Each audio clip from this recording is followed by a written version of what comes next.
Let's continue our discussion on the Google Colaboratory, Part 2. By the end of this video, you will be able to upload the dataset to Google Colaboratory. There are many ways to upload a dataset in Colab, but we will be looking over the simplest method, which should be enough for the complete tenure of this training.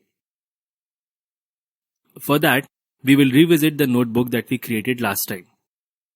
On the left-hand sidebar, there are a few icons. We will need to click over the third folder-like icon. This will open up a new panel which looks like a file explorer. This is the local file system of the Colaboratory.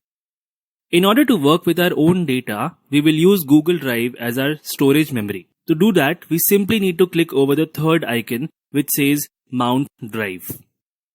Google will ask for your permission. Click on Connect to Google Drive and the Google Drive is ready to be used as local storage for this notebook. Now, simply click on the refresh button.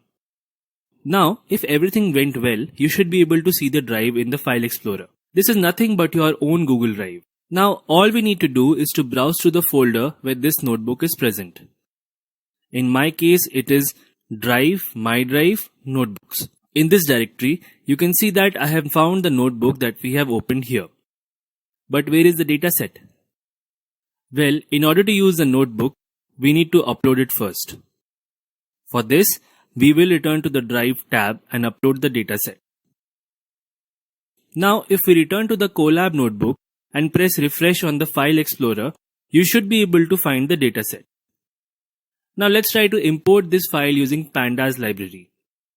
For this, we will first import the pandas and then use the pd.read_csv function and enter the file name into it. But simply using the file name with pandas throws an error. To circumvent this, we will right-click on the data file in the File Explorer and click on the copy path. And paste what we have copied into the file name and run the cell again. Now we can see that the file has been imported without any errors.